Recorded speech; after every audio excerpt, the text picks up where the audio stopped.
자, 이제 73페이지입니다. 관리규약, 우리 단지에서의 헌법이죠. 이것도 이제 시험에 항상 나오죠. 보겠습니다. 일단 관리규약을 단지에서 입주자 등이 이것을 작성, 결정을 하지만 그 전에 이 시범 케이스죠. 준칙이죠. 시도지사가 이제 준칙을 정합니다. 다음에 이제 단지별로 준칙을 참고해서 규약을 결정을 하게 되겠죠. 그 선수가 이제 나옵니다. 일단은 최초의 단지에서의 규약의 제정이라 부르죠. 제정. 그 다음에 이후에 또 변경하죠. 요 개정도 할 수 있습니다. 그래서 제정과 개정이고, 일단은 첫 번째 보시면 규약은 이제 입주자 등이 정한다. 그들의 어떤 결정 방법, 관리규약의 어떤 제정에 또 색다른 결정 방법이 있고, 개정사항은 똑같죠. 관리 방법의 결정, 관리 방법의 변경, 관리규약의 변경은 동일하게 똑같이 입주자 대표회에서 제안해서 입주자 등 과반수가 찬성, 그리고 이제 입주자 등 10분의 1 이상이 제안해서 입주자 등 과반수가 찬성, 똑같은 방식입니다. 근데 제정은 좀 틀리죠. 해서 보시면 이 제안을 먼저 하죠. 제안. 최초의 단지는 해당 건설한 시행사, 즉 사업 주체가 먼저 요 제정안을 정해서 제안을 하게 됩니다. 이건 관리 계약을 체결할 때, 우리의 입주 예정자와 관리 계약 체결할 때 그때 제안해가지고 이것을 결정을 받습니다. 자, 결정을 받는데 이제 밑에 4번상에 제정 결정상이 있죠. 그래서 이 사업자가 제안을 한 그 내용을 가지고 입주 예정자들의 과반수가 서면 동의하는 방식으로 최초의 단지에 제정하는 결정이 됩니다.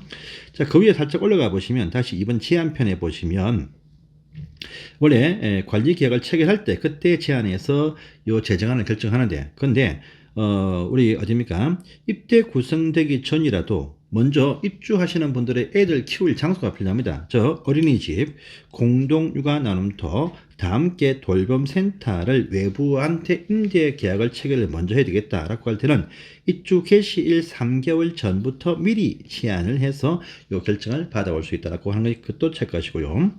요 제안할 때는 방식이 또 3번에 있습니다. 해당 단지의 인터넷 홈페이지 없으면 그 사무소에 안에 게시판에 공고를 해서 입주하고 나서 입주 예정자한테 개별적 통지도 다 발송해서 통지도 다 하게 돼 있다라고 하는 부분도 체크를 해 주십시오. 그 다음에 5번 보시면 이 비업무에서 관리로 전환되는 그 경우는 우리가 배웠습니다. 비업무 결정을 하죠. 3분의 2가. 하고 난 다음에 이제 요 관리 규약을 최초로 제정을 합니다. 그 시간 제한은 없지만 제정할 때 이때 보시면 관리인이 제안을 해서 전체 입주자 등 과반수가 서면 동의로서 결정하더라 라는 부분은 입주 예정자와의 차이점이 있으니까 전환 대상일 때는 약간 입주자 등의 과반수다 라는 부분에 차이점이 있습니다.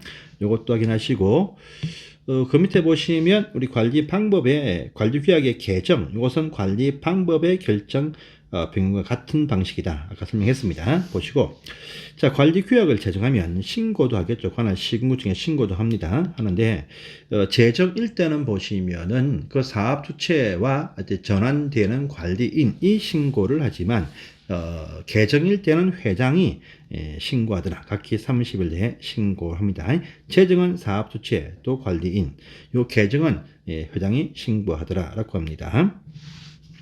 밑에 또 다만 단서 보시면 전환되었는데 관리는 신고 안 하고 있다. 이건 똑같이 관리를 결정 신고하듯이 입주자 등 10분의 1 이상이 연수로서 신고도 할 수 있다라는 부분도 체크하십시오.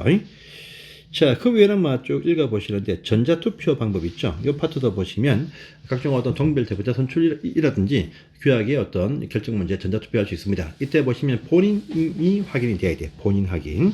그래서 본인 확인 방법이 오른쪽에 보시면 있습니다. 휴대전화 통한 본인 확인, 공인 전자서명, 또 공인 인증서, 또 기타 규약에서 정한 전자문서 제출하는 방식으로 본인 인증이 되어야 이것이 투표로서 효력이 있다. 이렇게 보시고요. 오른편에 보시면 관리규약 준칙에 포함할 주요 내용과 또 앞에 지역을 통과는 했지만 어디입니까? 저기 71페이지에 보시면 우리 입주자 대표회에서의 주요 어결사항 이 두 가지는 비교해서 또 체크를 좀 해 두시기를 바랍니다. 자, 보시고 이제 그 다음 페이지 74페이지로 갑니다. 자, 이것도 간단하지만 시험에도 한 번씩 뜨죠. 층간소음 문제, 또 간접 화면 문제와 공동체 생활 활성화에 관한 사항도 이제 이 세 파트에서 한 문제가 나오기도 하고 안 나오기도 합니다. 실무에서도 나오겠죠. 자, 층간소음 문제가 있습니다. 일단 오른편에 보시면 층간소음의 조건, 요 기준이 있습니다. 그래서 직접적인 충격소음이 있고 공기 전달 소음이 있더라. 음향소음 등이 있겠죠. 요 체크해 주시고요.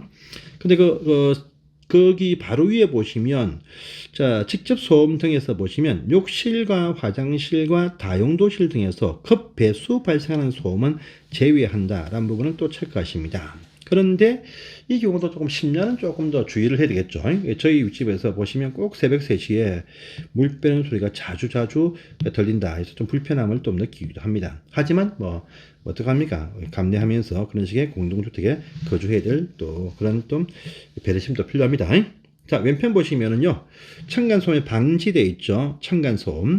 요 벽간소음도 물론 포함이 되어지고, 대각선에 위치한 세대 간의 소음도 물론 포함이 되어집니다. 큰 거대한 소음은요, 뭐 3개층, 4개층 밑에도 소음이 발생할 수 있겠죠. 이런 부분들 다 주의하면서 생활해야 됩니다. 자, 그런데 참지 못할 정도의 그런 피해가 있다라고 할 때 바로 올라가시면서 싸우게 되겠죠. 그래서 발생 사실이 있다 확인 딱 되어지면 관리 주체한테 먼저 알려라 라는 부분을 보시고, 관리 주체가 가서 확인해보고 발생한다 싶으면 이제 중지할 것을 요청할 수 있다. 근데 이 요청을 잘 안 따르고 있다 할 때 분쟁이 발생합니다. 그래서 망치 들고 가시면 큰일 나겠죠. 계속된다. 그러면 이제 서로 말이 안 먹힌다. 이 의미겠죠. 그러면 이제 어디 가서 조정을 신청할 수 있다. 어디냐 하니까 시군구에 있는 공동주택관리분쟁조정위원회 또는요 환경분쟁조정위원회에 가서 신청을 할 수 있습니다. 여기에서 조정안이 나오겠죠.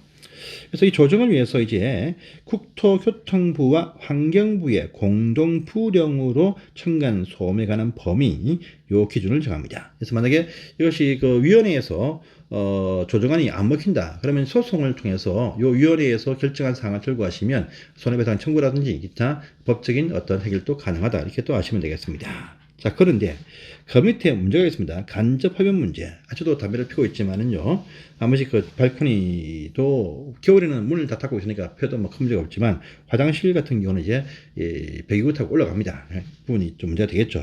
하지 않아야 돼. 그래서 이 경우 똑같이 피해 발생 사실에 대한 조치는 위와 똑같습니다. 똑같은데, 근데 문제는 뭐냐? 조정에 관한 사항이 없더라. 그죠? 그래서 이 흡연 문제 가지고는 아직까지 민사적인 어떤 손해배상 청구라든지 또 기타 확인이 안 되기 때문에 조금 이건 주의를 해야 될 사항이지만 법적인 그런 구제사항은 별로 없다라는 또 하나의 입법적인 미비가 좀 있습니다. 그래서 층간소음은 당연히 공동생활에서 필요한 사항인데 이런 흡연 문제까지도 법적인 제한을 가해야 될 과태료 부과라든지 가해야 될 필요성이 있을까라고 조금 더 판단을 좀 더 해볼 시간이 필요할 것 같습니다.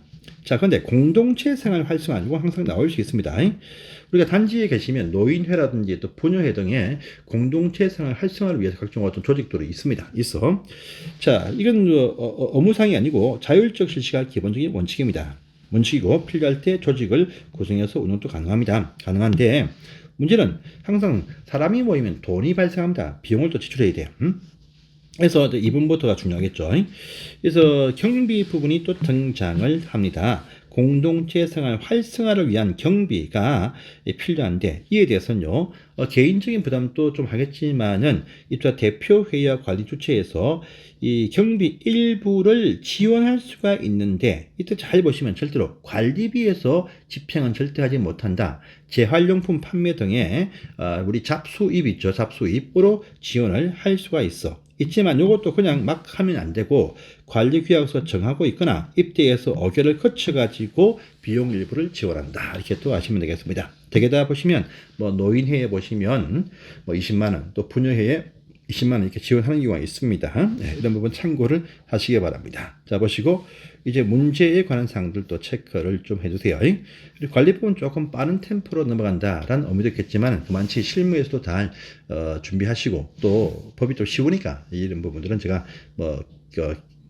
기술적인 설명이 좀 많이 필요 없는 파트가 사실 관리법입니다. 자, 넘어가시고 이제 79페이지입니다.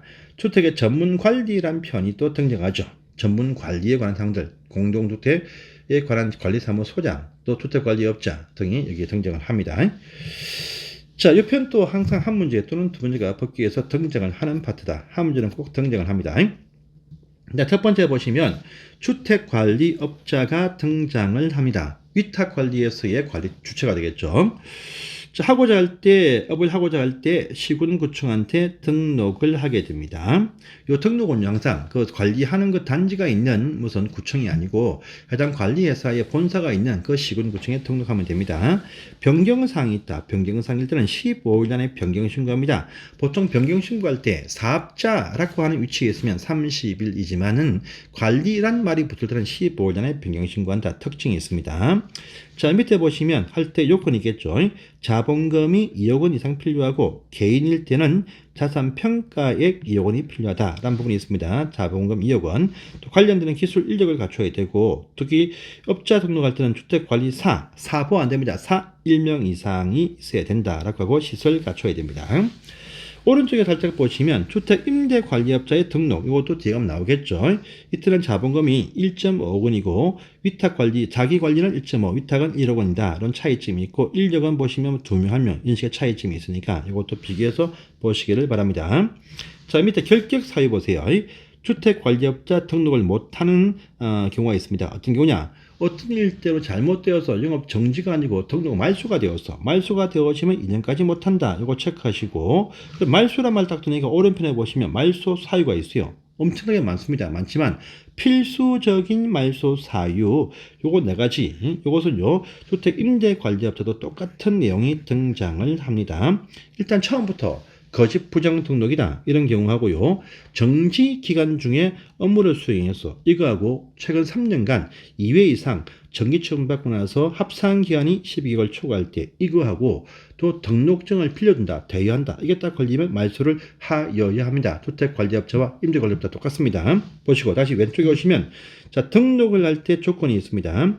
주택관리사가 신청해서 대표자가 될 수 있습니다. 그런데 상사법인이죠. 법인, 그러니까 개인 사업자 말고 법인 등록할 때는 상사법인, 영리법인인데 3분의 1 이상이 주택관리사인 사람이 임원이 있는 그런 법인에서 등록이 가능하다. 이거 체크해 주십시오. 그 다음에 자, 주택관리업자 분들은요, 단지에 위탁계약을 맺고 관리소소장을 배치합니다. 배치하는데, 그분이 해임이 되어서, 이럴 때는요, 15일 안에 재배치한다. 자치관리일 때는 30일 안에 입대해서의 재선임이지만, 위탁일 때는 업자에서 15일 재배치한다. 간단한 상이지만 심에 잘 뜨는 상입니다. 주택관리업자의 지위는 민법의 대리가 아니고 위임에 해당한다. 이런 부분도 빈칸 채워라. 나올 수 있습니다. 해서 보십시오. 자, 그래서 오른편에도 살짝 보세요. 샤프 하나 보이죠? 업무적인 등록 말소 사유가 있지만 주택관리업자한테는요 필수적인 영업 정지 사유가 또 등장을 하고 있습니다. 이때만 딱 필수적인 영업 정지 사유가 딱 나오죠. 부정하게 관리 관련해서 재물을 받았다. 이거 하고요. 또 두 번째, 각기 비용을 집행하면서 용도 외로 비용을 집행했다 할 때에는 업무적인 정지 사유다. 이것도 체크를 꼭 해주세요.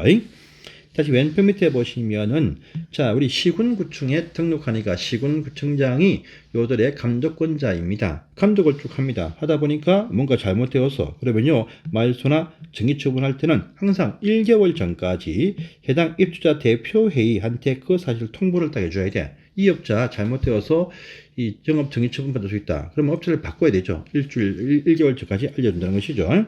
자, 이번 사항 참 잘 뜨죠.